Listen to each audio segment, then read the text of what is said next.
menyatakan kesalahan. Kita sering berbuat salah. Kita juga sering menyalah-nyalahkan orang. Kita sering berkata salah. Kita sering berpikir salah. Kita sering melakukan tindakan-tindakan yang salah. Kita sering, pokoknya hidup kita penuh dengan kesalahan. Dan harusnya kalau kesalahan kita dinyatakan, kita jangan tersinggung. Sebaliknya kita harus berterima kasih kepada orang yang menyatakan kesalahan kita.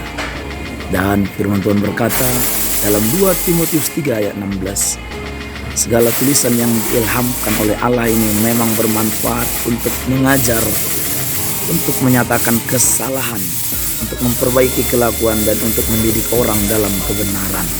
Dan firman Tuhan itulah yang menyatakan kesalahan kita. Semakin banyak, semakin tahu, semakin dalam kita mengenal Tuhan, harusnya kita semakin menyadari bahwa kita adalah manusia sampah, bahwa kita adalah manusia busuk sebenarnya dibandingkan kemuliaan Allah.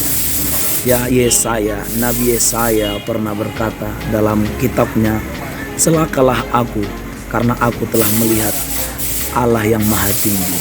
Ketika Yesaya melihat Tuhan, dia semakin menyadari bahwa dia adalah manusia paling berdosa, manusia paling hina. Begitulah seharusnya kita.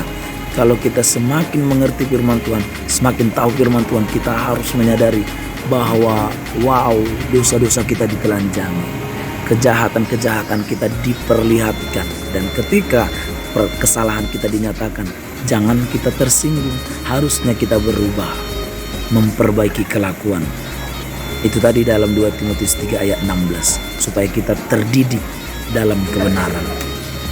Raja Daud adalah raja yang terbuka terhadap segala teguran, nasihat, dan saran-saran dari orang-orang yang ada di sekelilingnya. Sekalipun dia raja yang besar, raja yang terhormat, raja yang ternama, tetapi ketika kesalahannya dinyatakan oleh nabi yang paling muda sekalipun, yaitu Nabi Nathan, dia mengoyakkan hatinya dan dia tidak tersinggung, tetapi dia bertobat dari kesalahannya. Waktu kesalahannya itu dinyatakan, apa untungnya kita menyembunyikan kesalahan?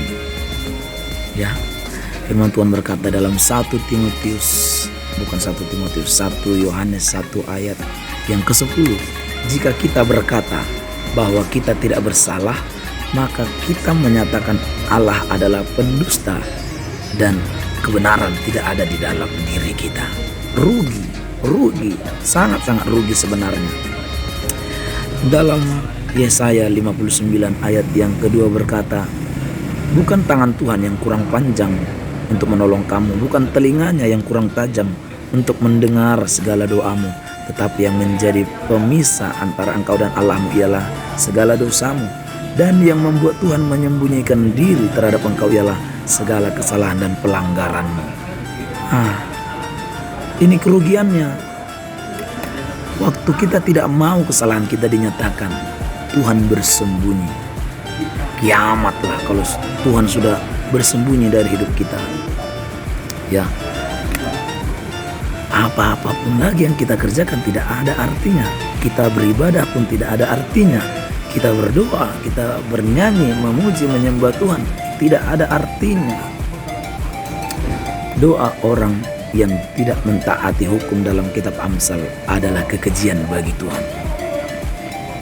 Dan akhirnya, dampaknya, kerugiannya, Tuhan menyembunyikan diri. Saudaraku, kita harus mau kalau kesalahan kita dinyatakan. Bukan saja waktu kita salah, kesalahan kita dinyatakan dan kita harus bertobat. Bahkan lebih daripada itu, lebih tinggi lagi, Alkitab mengajarkan kita, sekalipun di saat kita melakukan hal yang baik, hal yang benar, dan orang mempersalahkan kita, kita harus siap dipersalahkan. Kita harus siap dipersalahkan walaupun yang kita lakukan sudah baik, sudah benar. Dalam kitab 1 Petrus 2 ayat yang ke-18, jika karena engkau melakukan kesalahan dan engkau dipukul, itu wajar. Tetapi jika karena engkau melakukan yang baik dan karena melakukan hal yang baik itu engkau dipukul, engkau dipersalahkan, engkau difitnah, maka itu adalah kasih karunia kepada Allah, pemberian kita kepada Allah. Wow, ya.